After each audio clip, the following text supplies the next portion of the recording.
What if I told you that reality is far softer than it appears?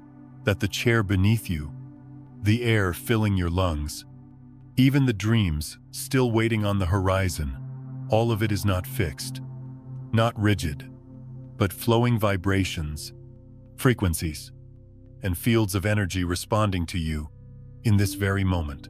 The world is not a stone wall you must push against. It is more like a mirror that bends to the shape of your presence, and the image it reflects is sculpted not by effort or struggle, but by the quiet resonance of your being. For so long we've been trained to believe that the world outside is the cause, and our feelings are the effect. If something good happens, we feel joy. If something bad happens, we feel despair. But quantum reality whispers the opposite. Your inner state is the cause, and what you see around you is the effect. Imagine standing before a mirror and refusing to smile until the reflection smiles first. You'd be waiting forever. Yet that is how most people live, waiting for life to change before they allow themselves to change. The truth is, you are not waiting on reality. Reality is waiting on you. Science has shown us what mystics have always known. Particles at the smallest levels exist in many possibilities until they are observed. Your awareness, your focus, for your consciousness. These are the brushstrokes that collapse one potential into form. Every possible future is already shimmering in the quantum field. Your health, your abundance, your love, your purpose. Which one emerges depends on the vibration you are offering right now. And that vibration isn't measured by the thoughts you casually toss into the air. It is carried in the deeper language of your body, your emotions, your beliefs, the silent music of your nervous system. You can say, "I believe in abundance," but if your heart trembles with fear and scarcity, the field will not be tricked. It doesn't hear your words. It hears your essence. Think of yourself as a radio tower. Every second, you are broadcasting a frequency. That frequency attracts experiences that match it with mathematical precision.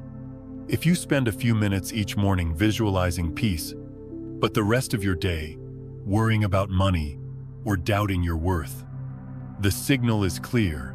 Worry and doubt are the true broadcast, and life responds accordingly. This is why so many people feel stuck. They are trying to tune into a new station while leaving the dial exactly where it's always been. They are reciting affirmations of love while their core still vibrates with old wounds of rejection. They are asking for new beginnings while carrying the vibration of endings. And the field, faithful and impartial, simply mirrors back what is. But here's the miracle. The field holds no memory. It doesn't punish you for yesterday's fears, nor does it keep score of last year's mistakes. It responds only to the frequency you radiate in this moment, which means, at any instant, you can choose again, you can shift, you can breathe and decide, this is who I am now, this is what I embody. And reality must adjust. Let me share something tender. Think of the days when everything seems to fall apart. You spill coffee on yourself. Traffic is unbearable. Someone speaks harshly to you, and the whole day feels like a string of frustrations. That is not random. You woke up in a certain state, a vibration of resistance, and life mirrored it faithfully. On other days, everything flows with ease. You meet kind strangers. Doors open effortlessly. Opportunities appear out of nowhere. Those days are not random either. They are the echo of your inner harmony. The task then is not to control every detail of the outside world. It is to become a gardener of your frequency, to notice when you slip into weeds of fear or anger, and gently return to the soil of trust and gratitude. This is not about pretending you don't feel pain. It's about remembering that pain is a messenger, not a destiny. Every trigger, every obstacle is not an enemy. It is a mirror showing you what frequency is already alive within you. When you see this, challenges stop being punishments. They become information. That difficult person, They are reflecting your own boundaries, your own hidden doubts, that financial struggle. It is reflecting your beliefs about worth and safety. None of it arrives to break you. It arrives to reveal you, so that you may choose differently. Now, one of the most misunderstood aspects of manifestation is the gap, the time between planting the seed and harvesting the fruit. The moment you shift your inner state, the field responds instantly. But physical reality, like a massive ship, takes time to turn. In that in-between space, your old life is still visible while your new life is forming beneath the surface. This is where most people give up. They doubt, they lose patience, and they fall back into the old frequency, undoing the shift. But the gap is not abandonment. It is gestation. Just as a seed must remain underground before it sprouts, your desires need time to take root in the visible world. The only task in the gap is to remain faithful to the vibration you've chosen, even when the evidence has not yet appeared. To live as if the tree already exists, though you still hold the seed in your hand. And what does that living look like? It is what we call embodiment. Not wishing, not begging, not waiting, but being. If you desire love, begin carrying yourself as someone who is already loved. If you desire abundance, breathe and move as someone who already belongs to abundance. If you desire peace, practice inhabiting it in each step, each glance, each word. The universe does not give you what you long for. It gives you what you are. Embodiment is not pretending. It is remembering. It is recognizing that the state you dream of is not outside of you, but within you, waiting to be expressed. The moment you embody it, the field cannot resist. It reorganizes matter, people, and events to match the truth you've chosen. This is why great teachers, from mystics to modern scientists, speak of coherence. When your thoughts and your emotions align, when your heart and your mind stop pulling in opposite directions, your electromagnetic field expands beyond your body, strong and coherent. Gratitude, compassion, joy. These emotions are not luxuries. They are frequencies. They are the language of creation. The HeartMath Institute has shown that the human heart produces a field measurable several feet beyond the body. When that field is coherent, it influences not only your own biology, but the environment around you. Dr. Joe Dispenza reminds us that your thoughts create the electrical charge, and your feelings create the magnetic charge. Together, they form the signal that instructs the quantum field. When you combine clear intention with elevated emotion, reality has no choice but to respond. This is not mysticism. It is resonance. Just as two tuning forks vibrate in harmony when one is struck, your life vibrates in harmony with the frequency you embody. You do not chase the outcome. You harmonize with it. And yes, it requires discipline, not the harsh discipline of force, but the gentle discipline of consistency, to pause when you are triggered, to breathe instead of react, to return again and again to the frequency you have chosen. That is true freedom, not to control life, but to free yourself from being controlled by it. My friend, you are not here to struggle for scraps of joy, begging the universe to notice you.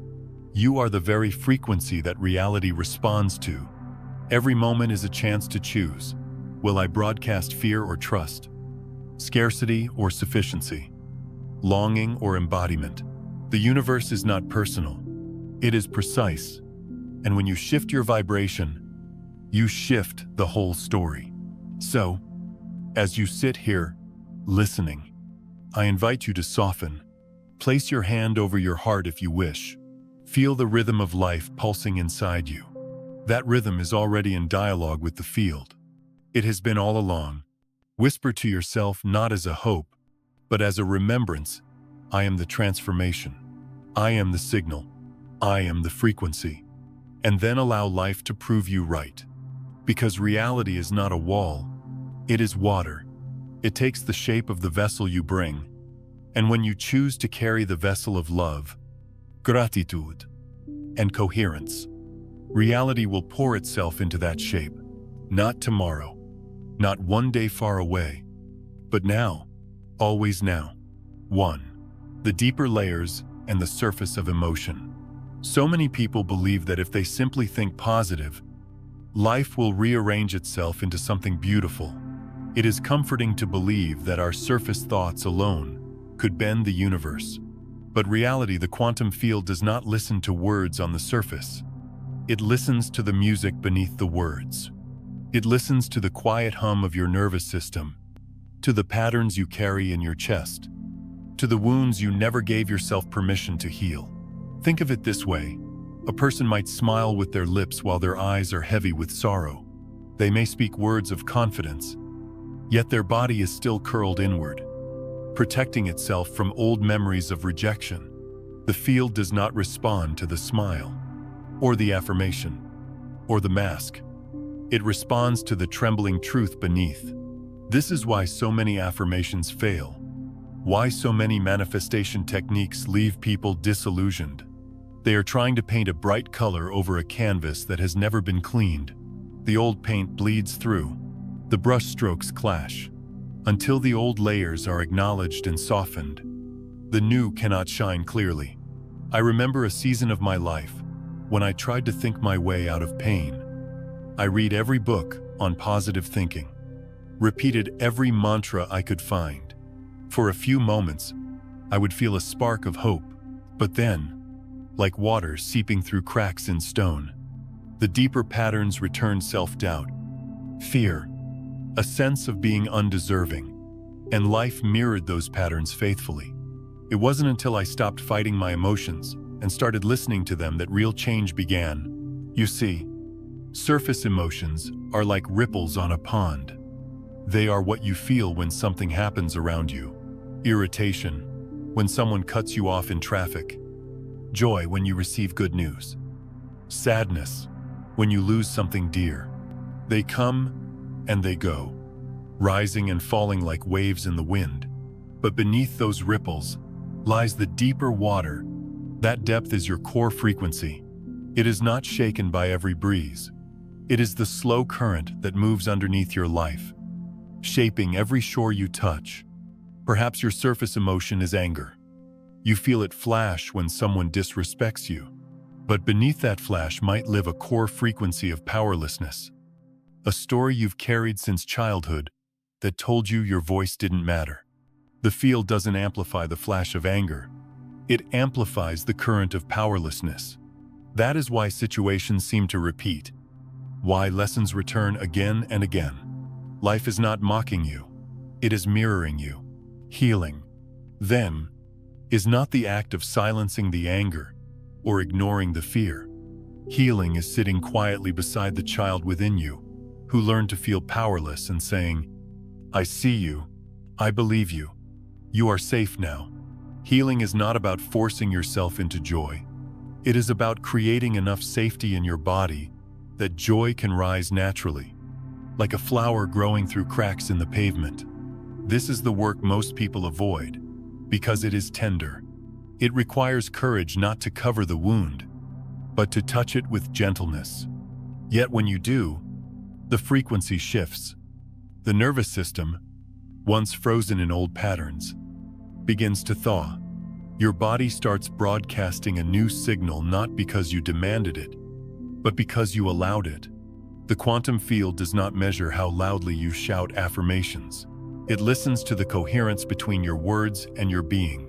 When they align, the signal becomes strong, clear, magnetic. When they are in conflict, the field reflects the conflict. This is why some people spend years saying, "I am abundant," while still living in lack. Their words speak abundance, but their nervous system still trembles with scarcity. And the field answers honestly. It mirrors the trembling people. So how do we reach the deeper layers? Not through denial, not through repression. We reach them through presence.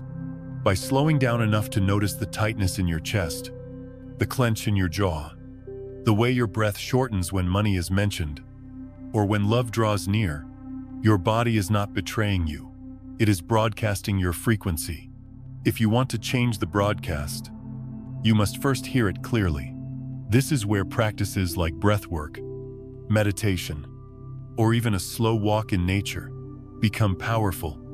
They give your nervous system a chance to soften, to reveal what has been hidden beneath constant distraction.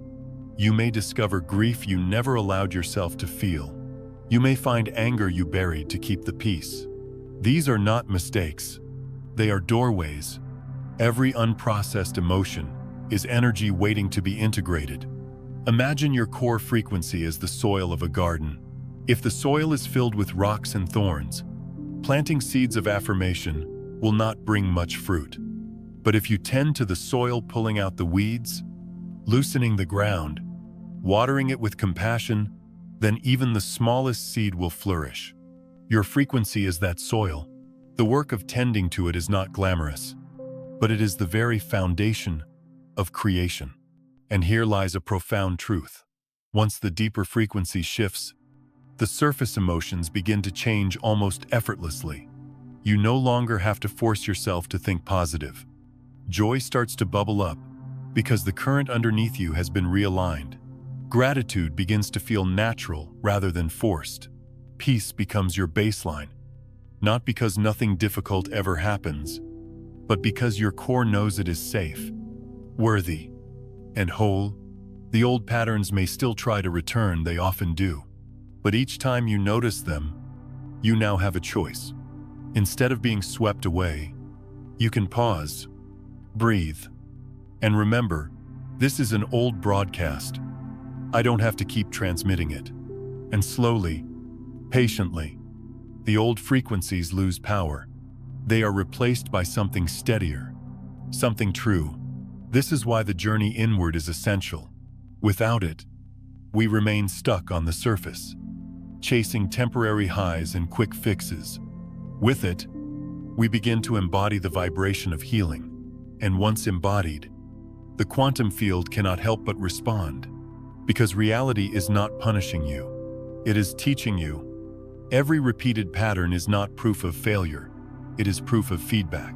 It is the universe saying, here is the frequency you are sending. Do you want to keep sending it? The moment you answer no, and begin the tender work of shifting from the inside out, you step into your role as conscious creator.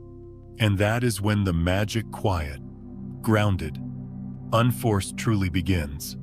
2. Time in the gap. There is a moment in every transformation that is both the most difficult and the most sacred.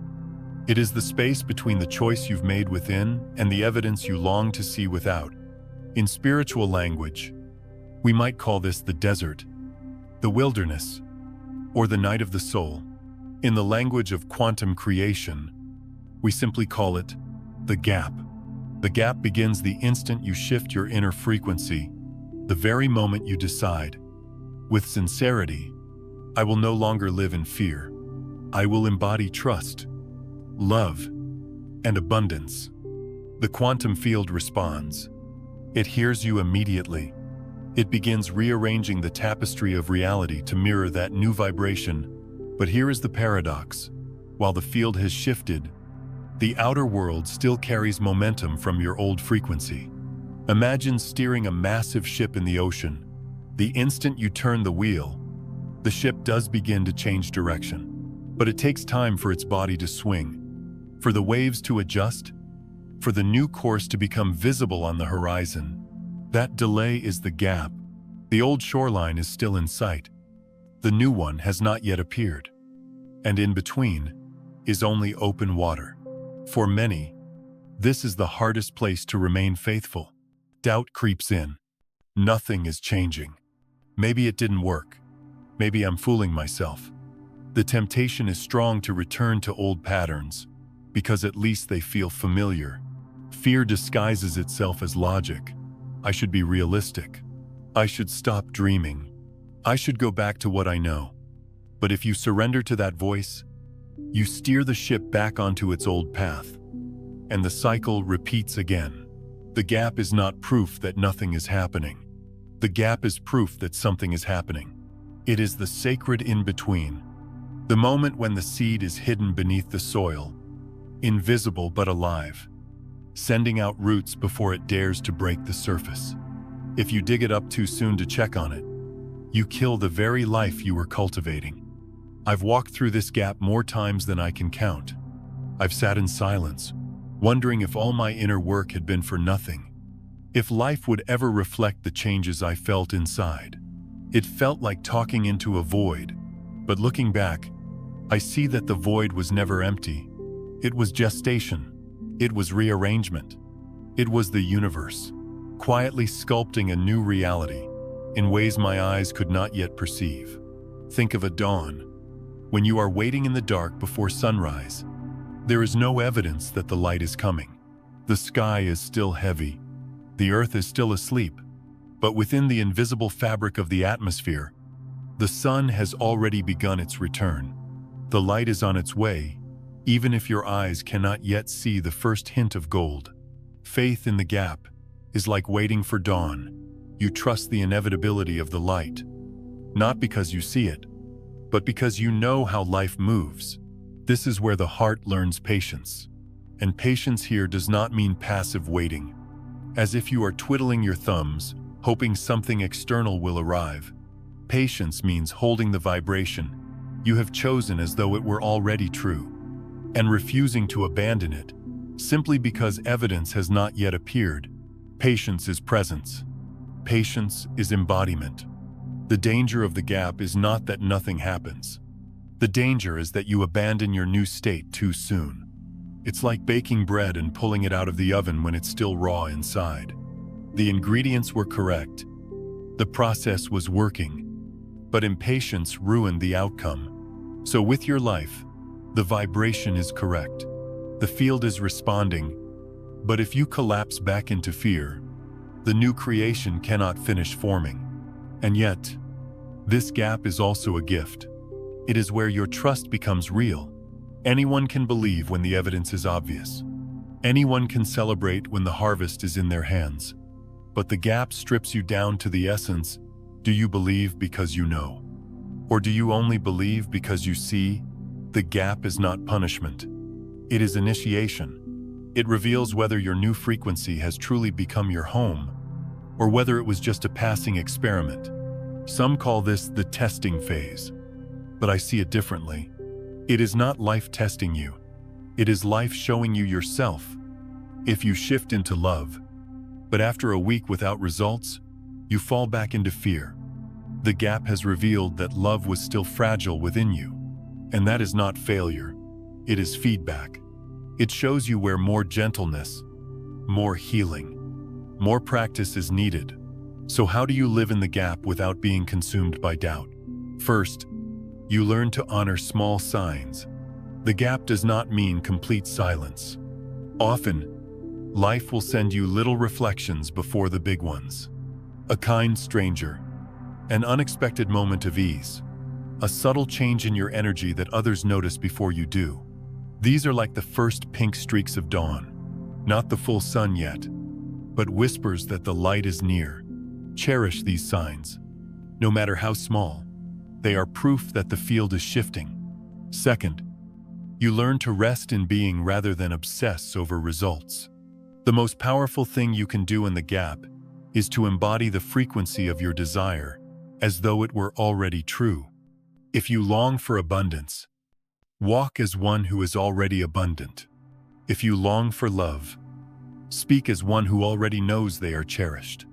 If you long for peace, breathe as one who has nothing left to prove. The outer world cannot resist such coherence. Third, remember that the gap is temporary. No gap lasts forever. Every ship that turns eventually reaches a new shore. Every seed that roots eventually breaks into the light. Every night eventually becomes dawn. The gap is simply the law of momentum. The time it takes for reality to catch up with the truth of your vibration. I recall once standing in a long, dry season of my life, wondering if the choices I had made toward healing would ever show results. It felt endless. But then one day, without warning, Everything began to shift at once. Opportunities opened. Relationships transformed. My own body felt lighter. What seemed sudden had actually been building silently all along, hidden in the soil of the gap. This is the beauty of the gap it teaches us.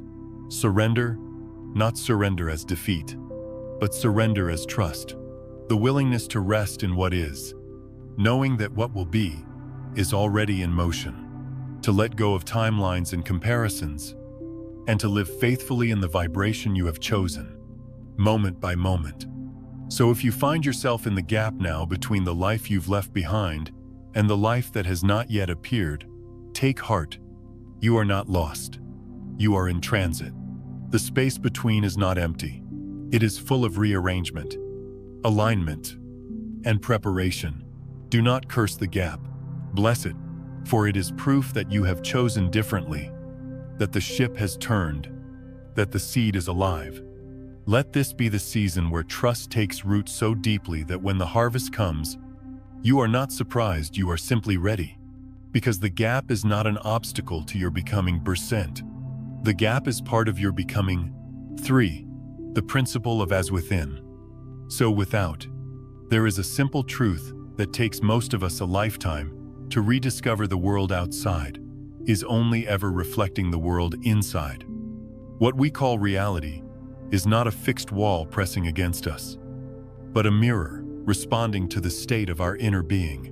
When you wake up with anxiety pulsing through your chest, the day ahead seems to echo it back.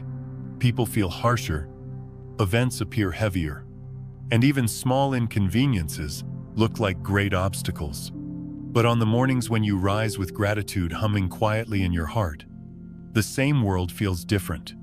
Strangers smile more easily. Doors open where you thought they were locked, and opportunities appear that you once overlooked. The outer world didn't change overnight.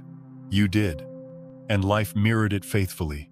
As within, so without. The words may sound ancient, but the meaning is immediate. The outer is the photograph, but the inner is the camera. If the lens is dirty, every picture comes out blurred.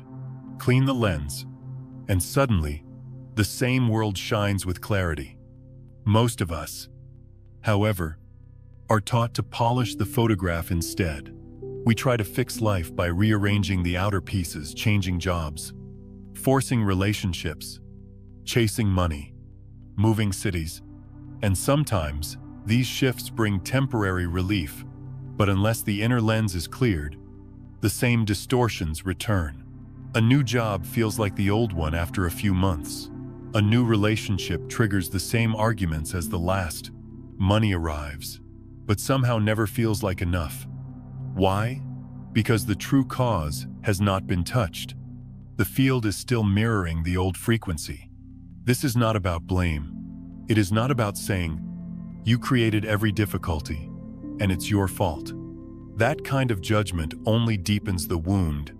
The point is not to assign guilt, but to offer freedom. If the outer world is only a mirror, then you are never trapped. You are never condemned to live by chance.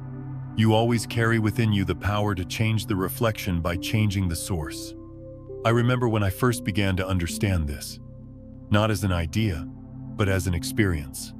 I was walking through one of the darkest valleys of my life. Everything seemed against me. Relationships fractured, finances tight, health uncertain. I kept asking, why is life punishing me? Why does the universe keep sending me more pain?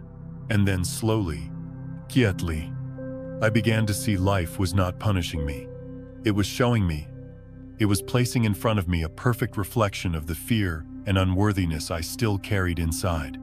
That realization was painful, but it was also liberating, because if reality was only a mirror, then I could stop fighting the reflection and start tending to the face behind it.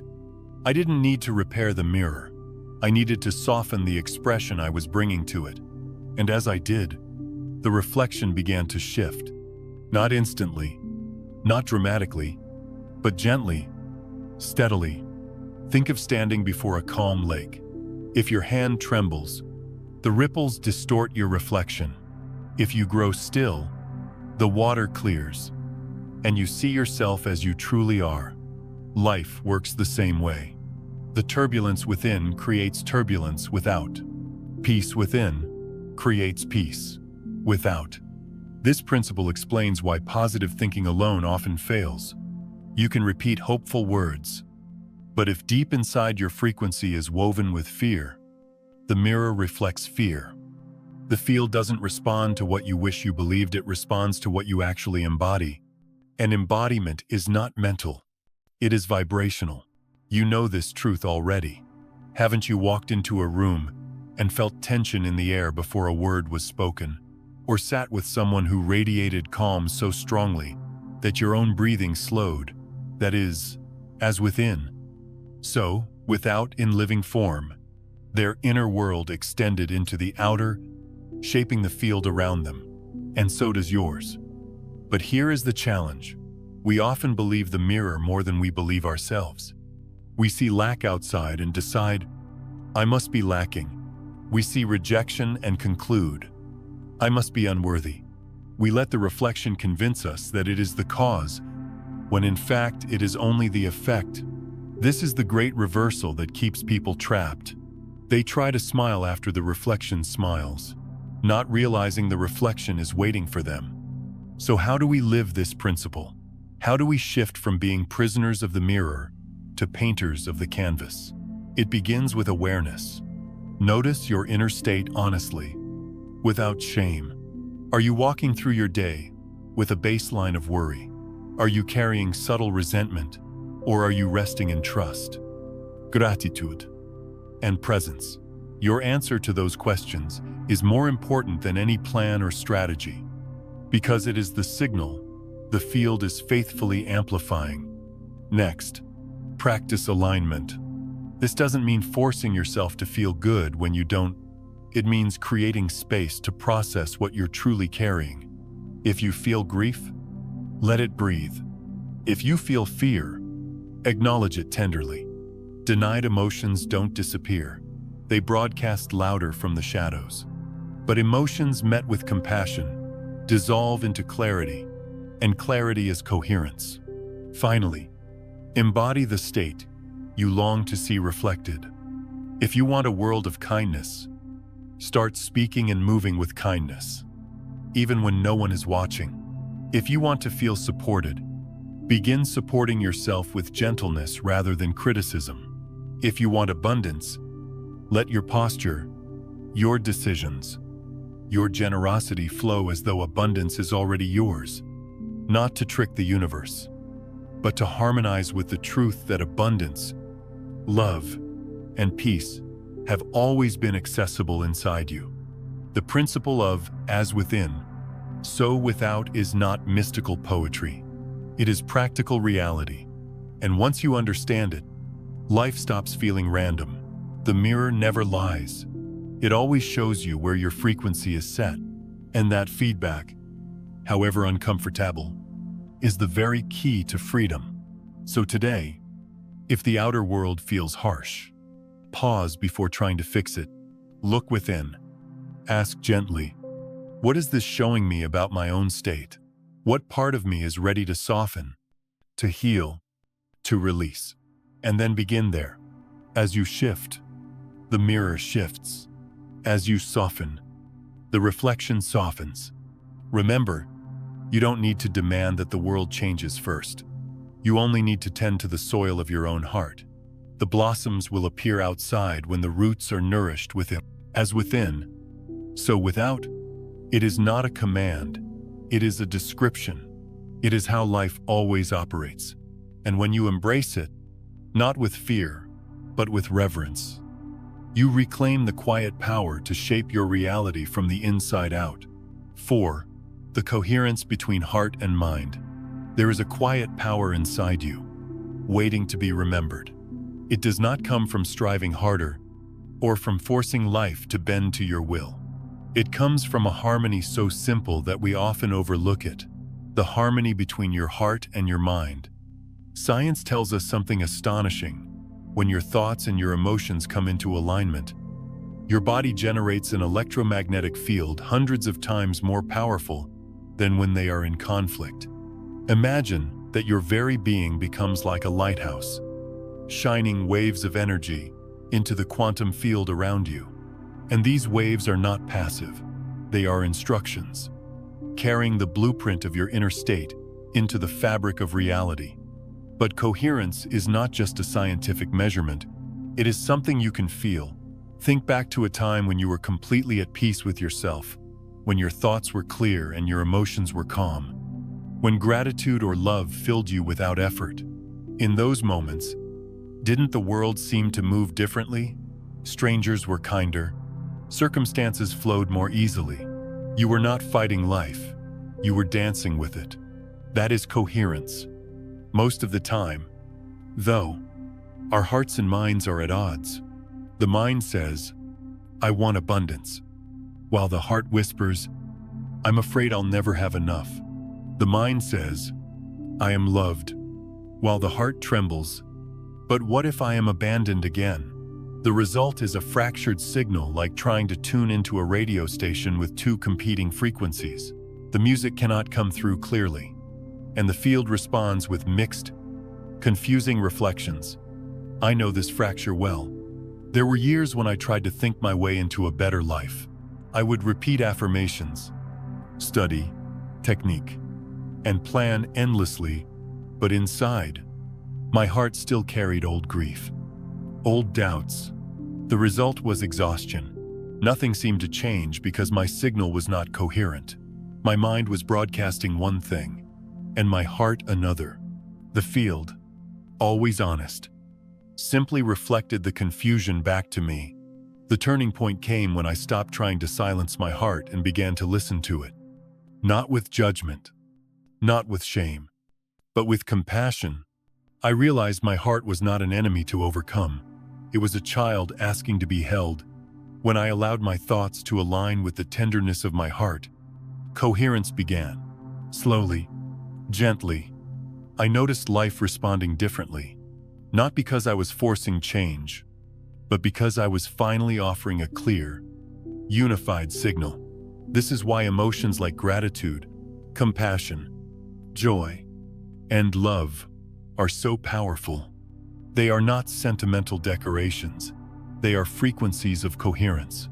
They bridge the mind and the heart, weaving them into harmony. Gratitude tells the mind, "There is enough," and the heart relaxes. Compassion tells the mind, "We are safe," and the heart opens.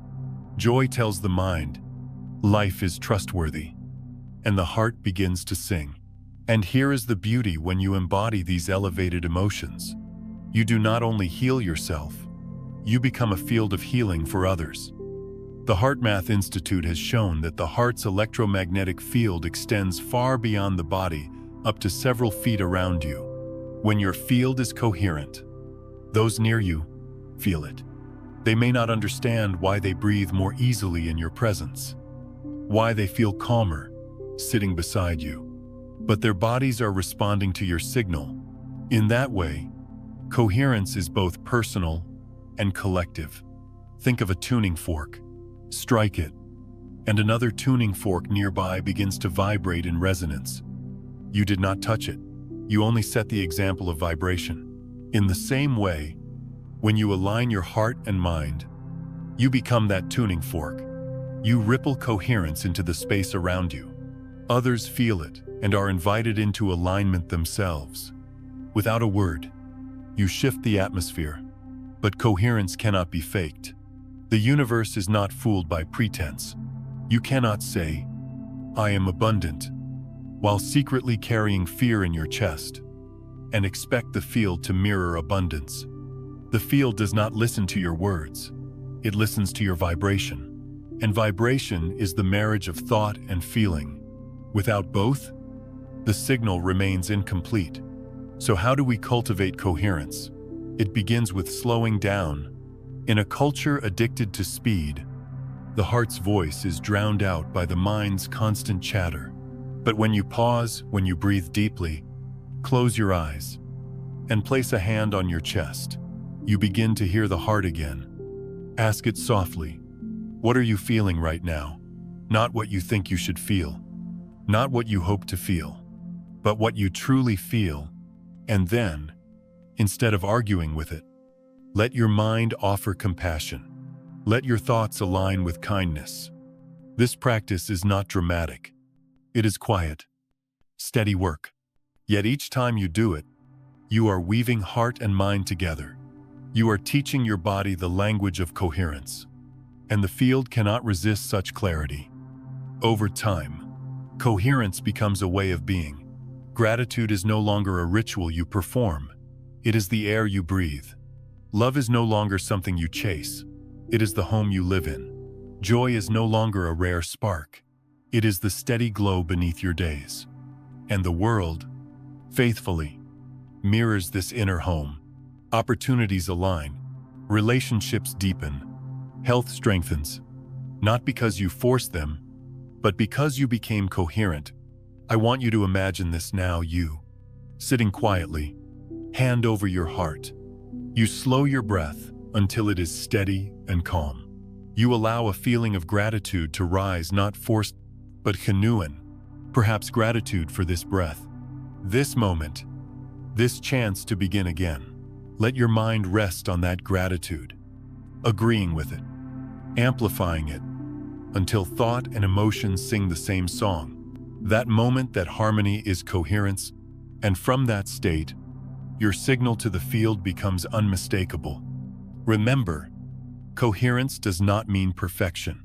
You will still feel sadness, frustration, even fear at times. But coherence means you do not let those emotions tear your heart and mind apart. You let them move through, while keeping the deeper alignment of trust intact, like clouds passing over the sky. They shift without disturbing the vastness of your being. And so, the invitation of coherence is simple yet profound. Bring your thoughts into service of your heart. Let the mind be a wise partner, not a tyrant. Let the heart be a trusted compass, not a fragile victim. When the two walk together, you radiate a signal that changes not only your life, but the lives of those around you. Because the truth is, coherence is not only personal power, it is medicine for a fragmented world. When enough of us live in this harmony, the collective field begins to shift. Division softens. Fear loses its grip. Hope rises, not through force, not through argument, but through resonance. This is the quiet revolution, a humanity whose hearts and minds are finally aligned, broadcasting a frequency of coherence into the quantum field. And it begins with you. Here, now, in the simple act of aligning your next thought with the truth of your heart. Cinque. Conscious creation. Most of humanity lives as if reality is something that simply happens to them. They wake up each morning and immediately hand over their power to circumstances, to the news, to other people's moods, to the endless stream of distractions. Their emotional state is like a leaf tossed about by the wind, one moment lifted, the next thrown to the ground. In this way, their frequency is not chosen. It is dictated by the environment. But what if life was never meant to be lived in reaction? What if you were not born to be a victim of circumstance, but a conscious creator of experience? This is the radical shift, the quiet revolution within the human spirit, to choose your vibration first and let reality follow. When you understand this, the story changes entirely. Instead of waking and asking, "What will today bring me?" you begin with, "What frequency will I choose to carry into this day?" This single shift, though it sounds small, rewrites the script of your life. Because the quantum field is always listening. It is not listening to your complaints, your doubts, or your desperate grasping. It is listening to the vibration you hold in your being. Imagine a radio transmitter. It does not wait for a station to appear before broadcasting. It chooses its frequency and begins to send. Soon, that frequency is picked up by receivers tuned to the same band.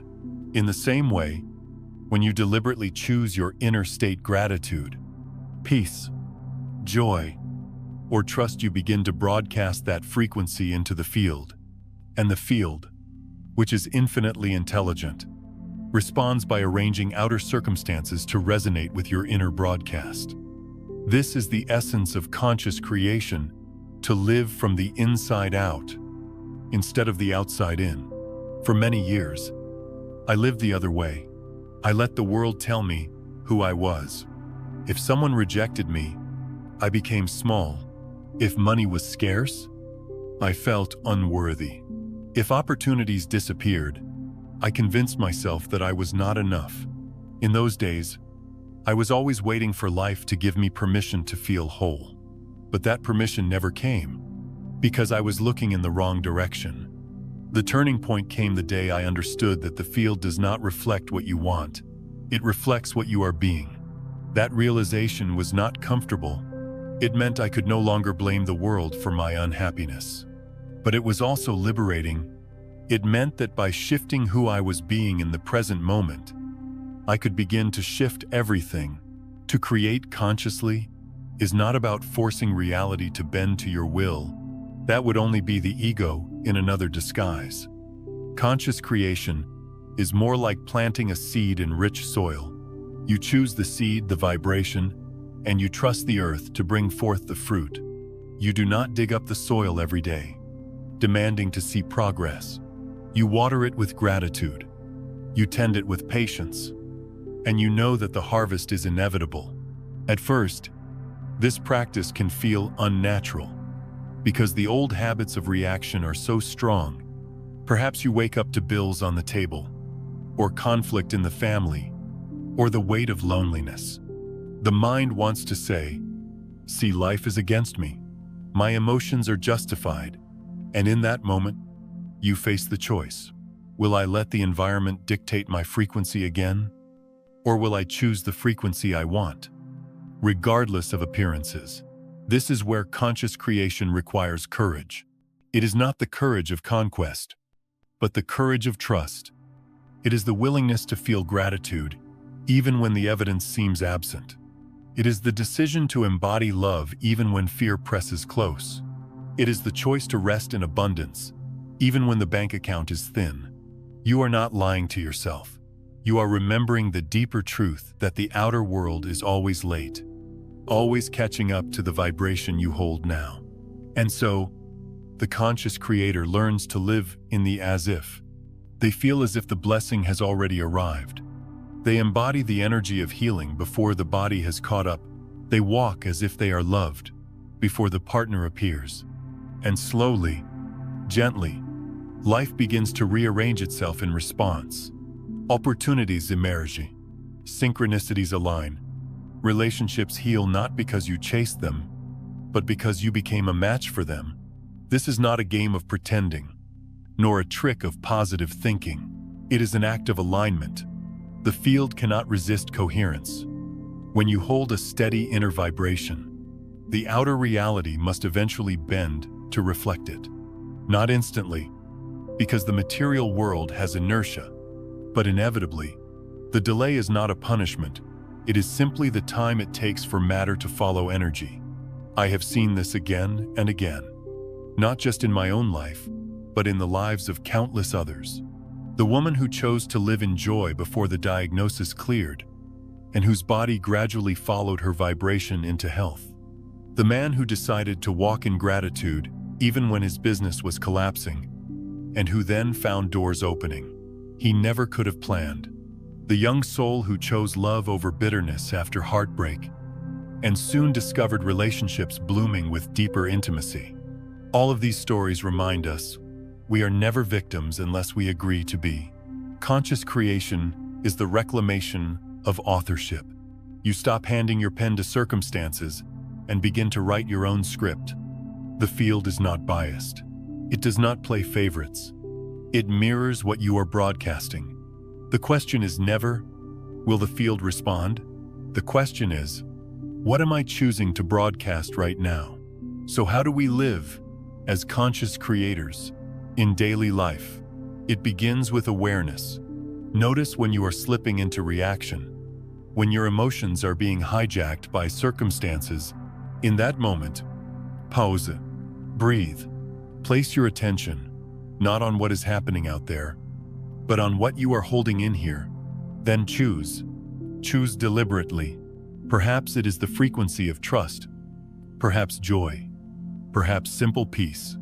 But choose it, breathe it, and carry it forward as your broadcast. Over time, this practice becomes less of a discipline and more of a way of being. You stop asking life to prove itself to you, and you begin to prove to yourself who you really are: a creator, a transmitter, a living bridge between the invisible and the visible. And as you live this way, something shifts beyond your personal life. Others notice. They may not understand why you seem so steady, so luminous, even in uncertainty, but they feel it. And your example becomes an invitation. In this way, conscious creation is not selfish. It is contagious. Your frequency becomes a lighthouse for others, still tossed by the waves, showing them that another way is possible. The truth is simple. Though rarely taught, you are not here to be a puppet of circumstance. You are here to remember yourself as a creator. Every thought you choose, every emotion you embody, every vibration you broadcast is shaping the fabric of reality itself.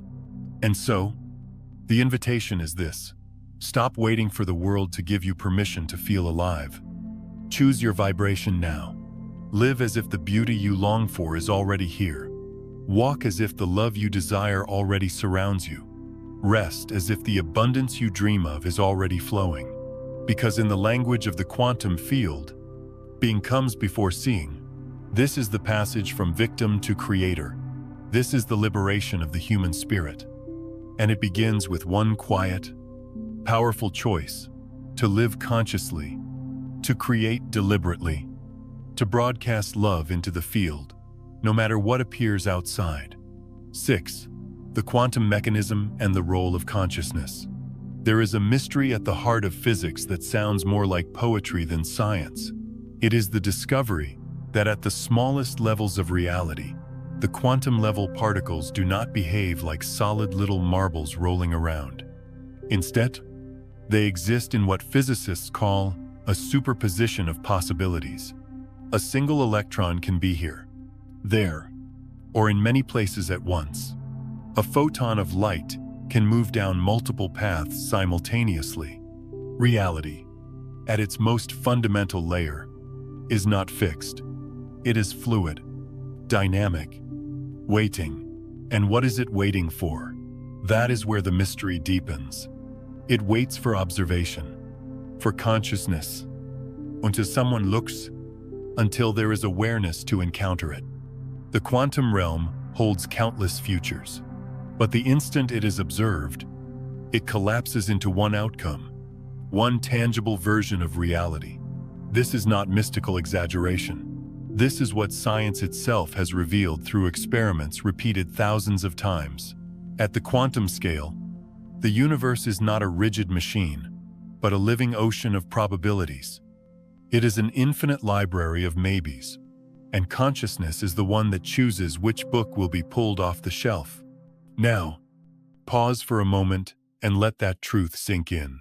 If the smallest building blocks of matter atoms, photons, electrons do not exist in a single fixed state until they are observed, what does that say about your life? What does it say about your future? It means your future is not carved in stone. It exists as a shimmering field of parallel possibilities. Every potential outcome, you can imagine healing, love, abundance, creativity, freedom already exists as a wave in the quantum field. And which wave becomes your lived reality depends on what your consciousness observes, chooses, and sustains. This is not about wishful thinking. It is about alignment. The field does not collapse into reality because of the words you say once, or the thoughts you force for a minute. It responds to the deeper signal you are broadcasting, the sum of your emotions, beliefs, and focus. That is the true observation, the lens through which you view the possibilities. Think of it like this. Imagine walking into a vast gallery. with 1,000 paintings covering the walls. Each painting is a possible life, some filled with despair, others with joy, some with scarcity, others with abundance. The gallery is already full. Every painting already exists. You are not creating them out of thin air, but your consciousness is the flashlight wherever you shine it. That painting comes alive, while the others fade into the background. Every morning, when you wake, you pick up the flashlight again. If you aim it at fear, you will collapse into the version of reality that reflects fear. If you aim it at gratitude, you will collapse into the version that reflects gratitude. The paintings are waiting. The choice is yours. This is why consciousness is not passive. It is participatory. You are not a spectator watching a universe unfold. You are the one whose awareness selects the unfolding. In this sense, life is not happening to you. It is happening through you. For much of my life, I did not understand this. I thought my circumstances were the ultimate truth. When I was rejected, I believed rejection was my destiny. When I was broke, I believed scarcity was my nature. When I was sick, I believed suffering was my identity. But what I did not see was that each of those beliefs was an observation, and every observation was collapsing the quantum field into the same reality. Again and again. It was only when I began to shift my consciousness that life began to shift. Slowly, gently, I turned my attention away from what was wrong and toward what was possible. I began to practice gratitude not as a trick, but as a new way of observing. I began to rest in love even when I felt lonely. I began to see myself as whole, even when evidence suggested otherwise. And as my observation changed, my reality began to change. This is not easy. Of course, because the outer world, once it has collapsed, looks so solid. It shouts at you, "This is the truth. This is all there is." But quantum physics tells us that solidity is an illusion. The table, the chair, the body, all are mostly empty space. Patterns of energy, dancing in probability. And if matter itself is not as fixed as it seems, then neither are your circumstances. The question is, will you continue to observe what has been, or will you dare to observe what could be? Let me give you an image. Imagine standing at a train station. On the tracks in front of you are dozens of trains, each leading to a different destination. Some trains go toward joy, others toward pain, some toward love, others toward despair. They are all real. They are all available, but only one train will take you away. And which one you step onto is determined by your awareness. If you board the train of fear, you will arrive at a fearful destination. If you board the train of love, you will arrive at a loving one. Consciousness is your ticket. The beauty of this is that you are never trapped. Even if you realize you have been riding the wrong train, you can step off at the next station and choose again. The field does not punish you. It does not hold grudges. It simply responds, moment by moment, to what you observe and embody. This is why healing begins with awareness. If your body has been carrying pain, begin to observe wholeness. If your heart has been carrying grief, begin to observe peace. If your mind has been drowning in scarcity, begin to observe abundance. This does not mean denying your current feelings. It means holding space for a new possibility alongside them. Slowly, steadily, the field begins to shift. When you truly understand the role of consciousness, life stops being random. Synchronicities no longer feel like accidents. They feel like mirrors, showing you what frequency you have been observing. The right people arrive at the right time, not because of luck, but because you tuned into their possibility. Healing appears, not as magic, but as the natural collapse of the wave you chose. And so, the invitation is simple. Stop waiting for life to prove itself to you. Begin to prove to life who you are willing to be. The field is listening. The particles are waiting. The infinite gallery of paintings is before you. Which one will you illuminate with the light of your awareness? This is the profound responsibility and the profound gift of being human. You are not a spectator in a predetermined play. You are a co-creator in a living universe of possibilities. The quantum mechanism ensures that nothing is ever fixed, except what you continue to observe. So breathe, soften, and choose again.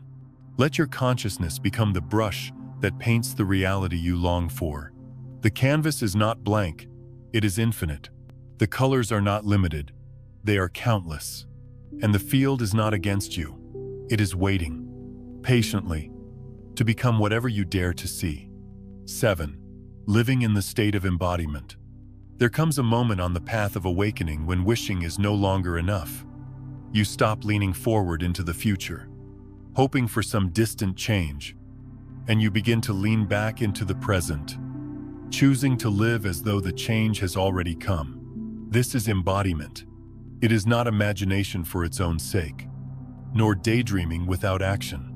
It is the art of being now who you once thought you would only become later. When you embody, you stop asking, "Will it happen?" Instead, you begin to live as though it already has. This does not mean pretending or playing a role. Pretending feels hollow, like wearing a mask that you know is not your own. Embodiment feels different. It is a quiet, grounded decision to step into alignment with the version of yourself that already carries the blessing. Think of it like slipping into a new pair of shoes. At first, they might feel unfamiliar. The leather is stiff, the fit is strange, but as you walk in them, the shoes soften. They mold to your steps. Soon, they feel natural, as if they were always yours. Embodiment is like that. At first, it may feel awkward to carry gratitude when you are used to worry, or to radiate peace when you are used to stress, but the more you practice, the more natural it becomes. And here is the secret. The quantum field does not know the difference between your outer circumstances and your embodied state.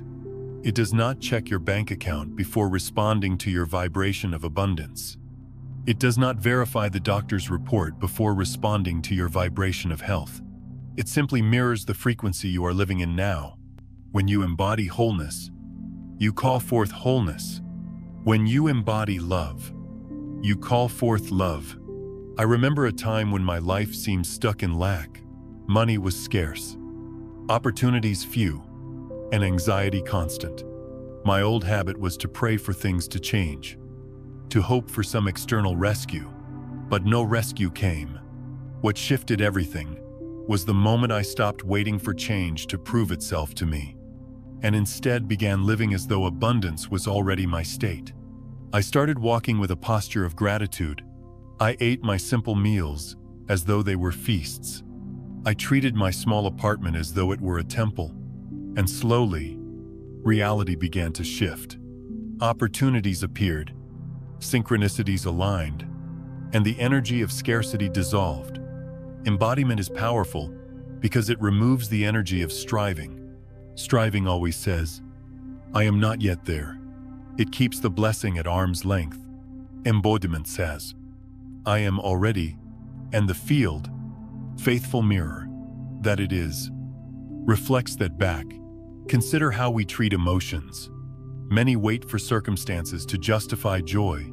They say, "I'll be happy when I get the promotion, when I heal, when love arrives," but joy deferred is joy denied.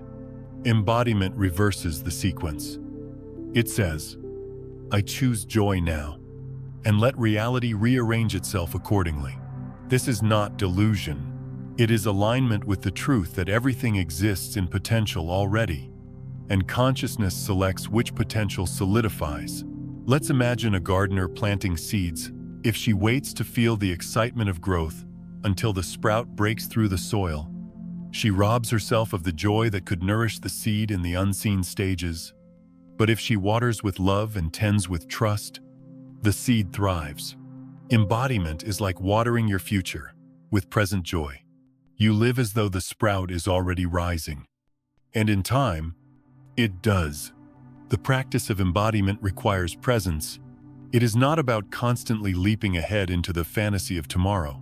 It is about carrying the vibration of tomorrow into today. To embody health means not only hoping for healing, but walking with the calm assurance of someone whose body is already whole. To embody abundance means not only wishing for wealth, but treating what you already have with reverence, as if it is sacred overflow. To embody love means not only longing for a partner, but living as someone who is already cherished, already enough. You may ask, but how can I live as if I am healed when I am still in pain? The answer is not to deny your pain. It is to hold it tenderly, while also breathing in the vibration of wholeness. It is to treat your body as worthy of love now, not only when the symptoms vanish. Embodiment does not require you to reject your current reality. It invites you to infuse it with a deeper frequency. And yes, there will be days when embodiment feels impossible, when fear is louder than trust, when loneliness weighs heavy, when doubt clouds your vision. On those days, remember that embodiment is not perfection. It is practice. Even if you hold the frequency for a few breaths, even if you choose it for a moment, you are training your nervous system. You are softening the old patterns. You are planting seeds. Over time, embodiment becomes natural. You no longer force it, you inhabit it. Gratitude becomes your default posture. Peace becomes your resting place. Love becomes your second nature. And as this embodiment deepens, the line between inner and outer begins to blur. You realize you are not attracting reality so much as revealing it. You are simply allowing the field to echo back who you already are. There is a freedom in this way of living. You stop chasing. You stop bargaining with life. You stop waiting for external validation. Instead, you rest in the vibration of enoughness. You live as though the miracle has already arrived. And in that resting, in that embodiment, life reveals itself as miraculous. So I invite you to try. Today, instead of waiting for proof, give yourself permission to embody what you desire. If you long for peace, breathe as though you are already at rest. If you long for love, walk as though your heart is already overflowing. If you long for abundance, treat what you hold in your hands with reverence, as though it is already more than enough. The quantum field is listening. It has no choice but to mirror who you are being. When you embody, it cannot resist. The outer world may take time to rearrange, but the seed is planted, the current is set, and reality will follow. Living in embodiment is not a trick to get what you want. It is a remembering of who you already are. It is the shift from chasing to being, from longing to living, from waiting to inhabiting. And when you live this way, the world becomes less of a battlefield and more of a mirror, one that reflects back, again and again, the beauty you have chosen to carry inside. 8. Vibrational frequency and reflection. Imagine for a moment that you are a radio tower, sending out signals into the invisible sky. You may not see the waves leaving your body, but they are there rippling outward, meeting the larger field, echoing back in the form of circumstances and events. This is what it means to be vibrational. Every thought, every feeling, every belief is not simply locked inside you. It is broadcast, and the field listens. But it listens in its own way, not to the surface of your words, but to the depth of your signal. You can say, "I want peace." But if the station you are transmitting on is still tuned to fear, the echo will not be peace. The universe is not punishing you. It is not ignoring your prayers.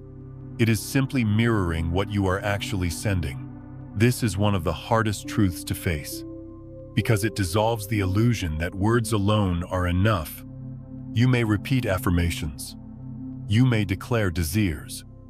But if your heart is broadcasting doubt, the field faithfully reflects that doubt, not as judgment, not as cruelty, but as law. Simple. impartial, like the law of gravity. I know this truth intimately.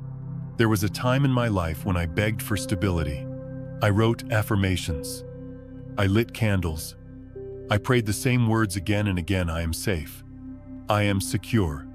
Yet all around me, life seemed to deliver more instability, jobs slipping away, relationships unraveling, money disappearing. For years, I thought life was against me, but slowly, painfully, I began to realize that beneath my words, I was still vibrating fear. Every time I declared, I am safe, the signal beneath whispered, I am terrified, and the field simply mirrored that deeper broadcast. When I began to shift not just the words, but the actual vibration, the mirror shifted too.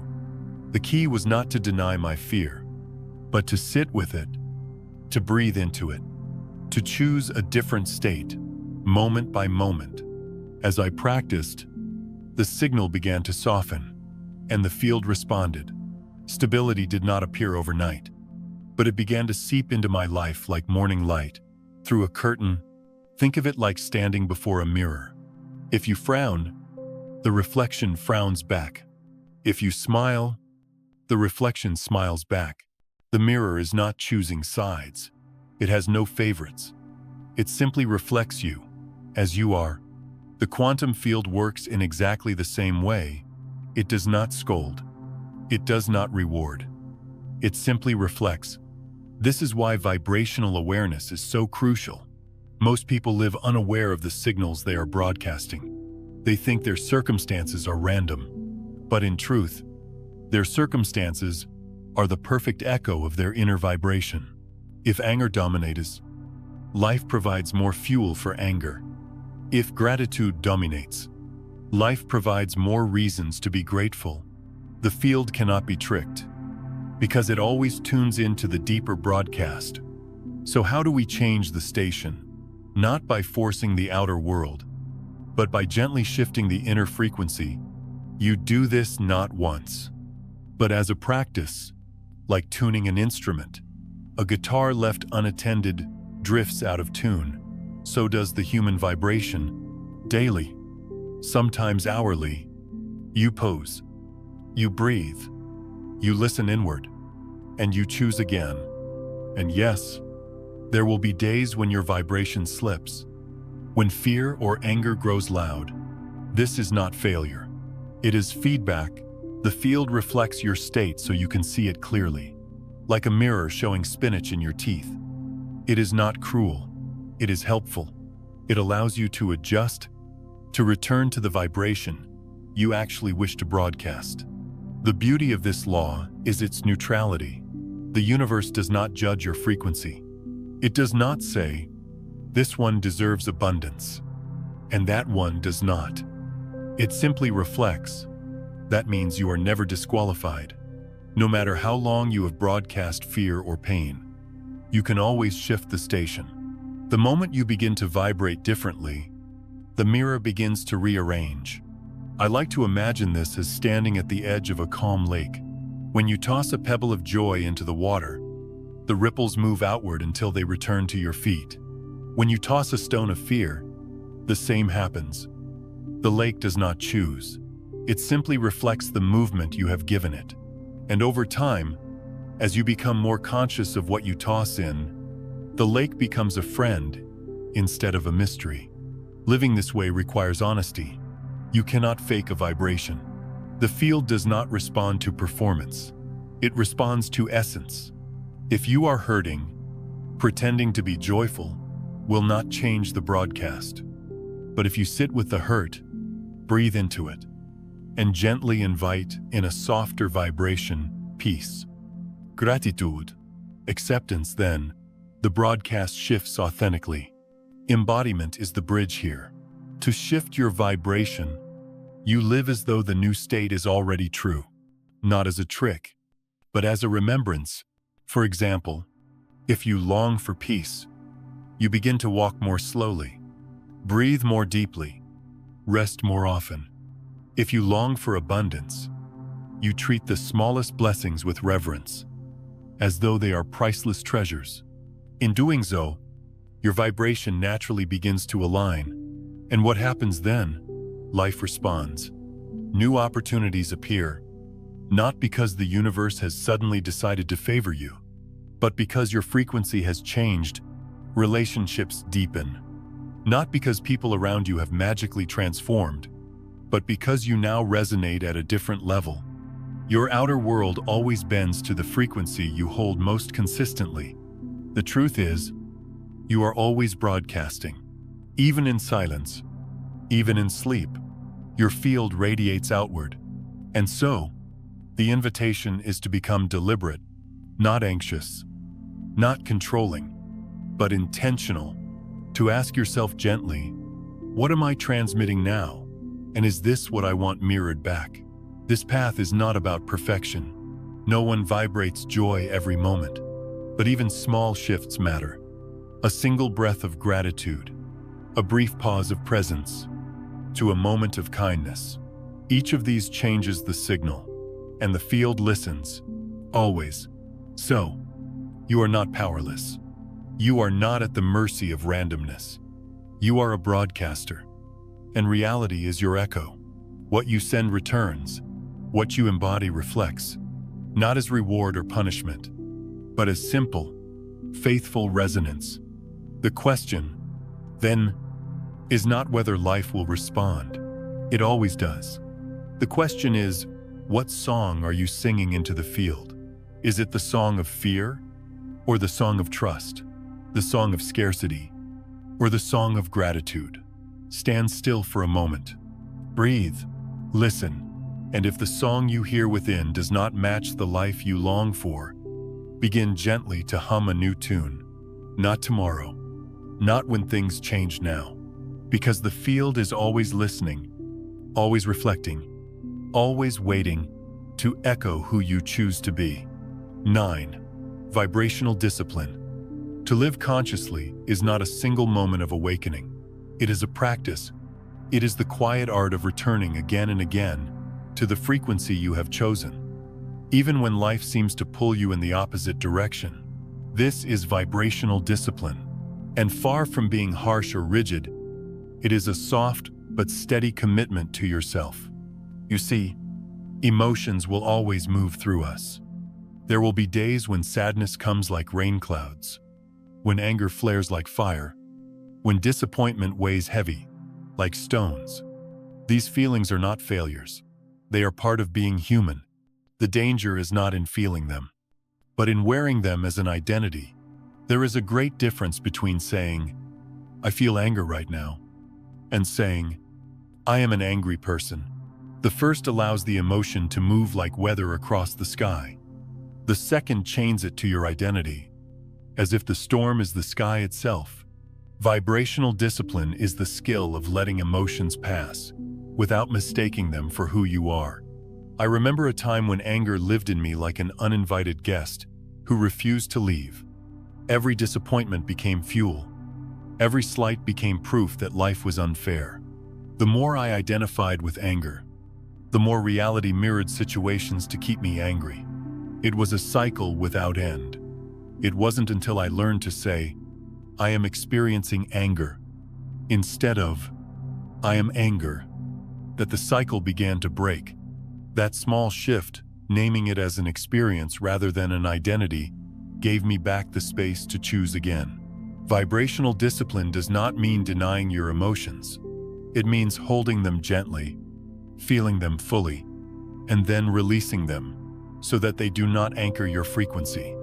You let the storm pass without building a house beneath it. And this discipline is necessary because the outer world often tempts you to forget. You may decide to hold a vibration of peace, but then someone cuts you off in traffic. You may decide to embody gratitude, but then an unexpected bill arrives. You may decide to rest in love, but then an old wound is triggered in a conversation.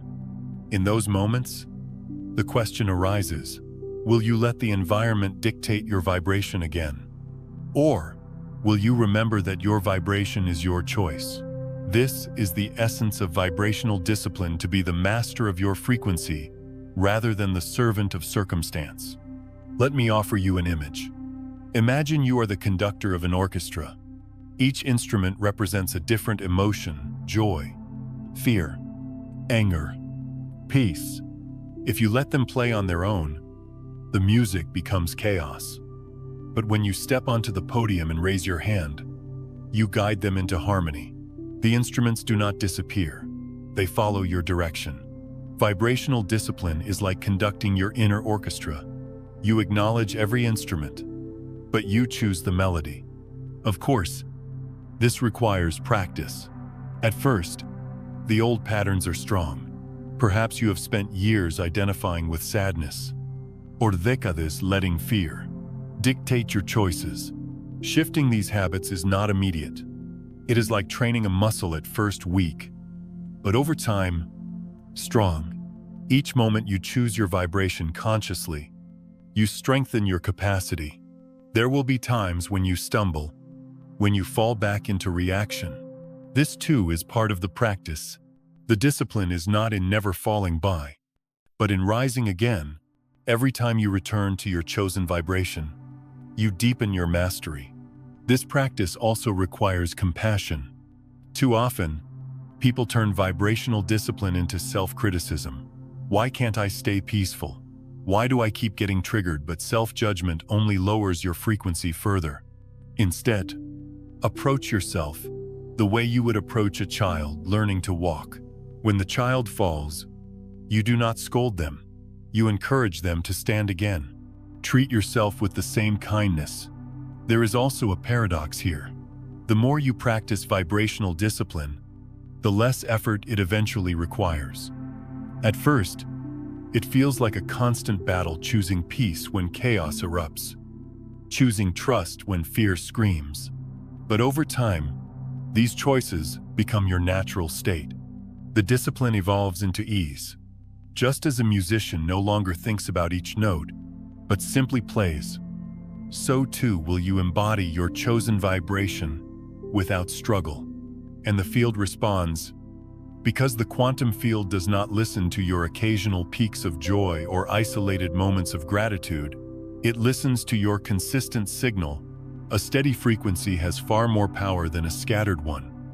Even if you hold peace quietly, day after day, that steady signal reshapes your reality more profoundly than bursts of excitement, followed by long stretches of fear. This is why vibrational discipline is not about perfection, but consistency. It is not about never feeling low. It is about choosing to return again and again to the vibration you desire. Like a compass pointing north, you allow your inner being to reset. No matter how many times the needle is shaken, let me share something from my own journey. There was a season when despair seemed constant. Every attempt at change fell apart, and I felt powerless. But each morning, I made a simple choice. I lit a candle, placed my hand over my heart, and whispered, "Today, I choose peace." Many days, I failed. Anger won. Fear returned.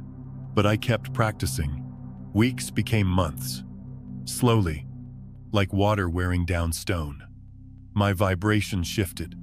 Not overnight, but inevitably.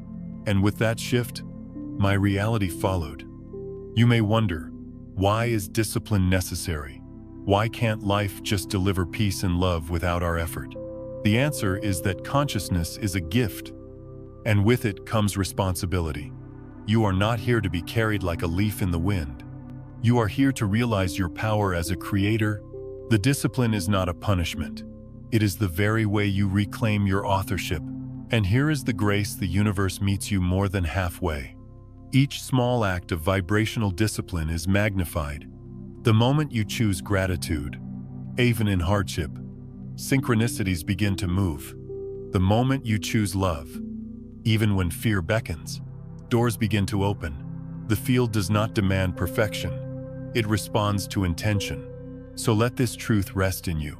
Your emotions are visitors, not your identity.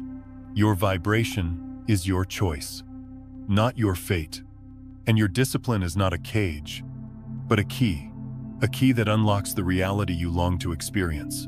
To live with vibrational discipline is to live awake, It is to stop handing your frequency to the environment and to begin holding it as your most sacred power. It is the daily act of saying, I am not what happens to me. I am what I choose to broadcast through me.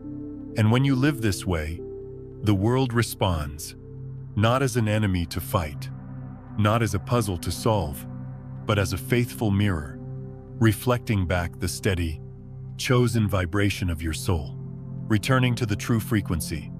You see, mastering the quantum field is not about reaching for some distant miracle or unlocking a secret meant only for a chosen few. It is about returning to the vibration you truly wish to live from, returning to the heart in harmony with the mind, returning to the state of already, instead of forever waiting for someday. We have traveled together through the layers of understanding the depth beneath emotions, the patience of the gap, the mirror of reality, the power of coherence, the art of conscious creation, the role of observation, the embodiment of new states, the faithfulness of vibrational reflection, and the discipline of choosing again and again. But at the core, all of these teachings lead to the same doorway, the remembrance that reality is not listening to the words you speak. It is listening to the frequency you live. This is why so much effort spent on trying to control the outer world leaves us exhausted. You can spend your life rearranging the surface, fixing problems, chasing goals, managing appearances. Yet if your vibration remains the same, the mirror will keep showing you the same reflection, again and again. True change comes when the signal shifts inside. And here is the grace: when you change within, the outer world has no choice but to follow. It cannot resist. Just as a mirror cannot refuse to reflect the image before it, reality cannot refuse to echo the vibration you sustain. This is not punishment or reward. It is resonance. So the journey is not about waiting for life to prove itself. It is about stepping into the proof within yourself. No more waiting for evidence before choosing gratitude. No more postponing love until someone else offers it. No more delaying peace until the world quiets down. Instead, you become the source. You choose now, and the universe responds to your now, not to your someday. I have seen this truth transform lives. The one who decided to live as though joy was already present, and joy began to meet her in unexpected places. The one who chose to embody abundance in the smallest details, and abundance began to expand outward. The one who allowed love to radiate from within, and soon found himself surrounded by connections that reflected that love back. Not because they forced the world, but because they changed the vibration they carried into the world. And so, I ask you, why wait? Why spend another day bargaining with reality, pleading for change, or waiting for permission? The invitation is here, now, in this breath, to embody, to broadcast, to return. This return is not complicated. It begins with something as simple as a breath. Take one now. Feel the air move into your lungs, the rise and fall of your chest. In this moment, you are not your fears of tomorrow or your memories of yesterday. You are presence itself, alive, breathing, vibrating, and in this presence, you hold the power to choose. Perhaps you choose gratitude, whispering thanks for even the smallest blessing. Perhaps you choose love, softening the heart that has grown heavy. Perhaps you choose trust, resting in the knowledge that the field is faithful and always responding. Whatever you choose, let it be authentic. Let it be lived. Because what you live becomes what you see. This is the great paradox of the quantum field. You do not need to chase change. You need only to embody it. The outer will align itself with the inner. As day follows night, as echo follows sound. So do not wait for perfect conditions. Do not postpone your wholeness. Do not delay your joy until circumstances approve. Begin here. Begin now. Begin with the vibration you wish to call your own. And when doubt whispers, When fear insists that nothing is changing, remember, the field is listening not to your words, but to your steady song. Keep singing it, keep choosing it, keep returning, even in the smallest moments, even in the quietest breaths. The vibration you hold is rewriting the script of your life. Take this truth with you, not as theory, but as practice. Walk into your days with the gentle courage to live as though the miracle is already here. When frustration arises, acknowledge it, but do not wear it. When sadness visits, honor it, but do not let it define you. When joy appears, embrace it, but know it is not fleeting. It is the natural reflection of your chosen frequency. And now, as we close this journey together, I invite you to breathe with me one more time. Let the breath anchor you in this moment. Let it remind you that you are not waiting for transformation. You are the transformation. You are not chasing a new frequency. You are the frequency. Say it softly, not as demand, but as remembrance. I am the change. I am the new frequency. Let those words rest in you like seeds, knowing that the field will respond because it cannot do otherwise. It will echo who you are being, and the more you live this truth, the more gently and faithfully reality will reflect it back. So walk forward now, not in striving, but in embodiment. Not in waiting, but in being. The quantum field is listening. Life is mirroring. Reality is ready to meet you where you are. Choose wisely. Choose tenderly. Choose now.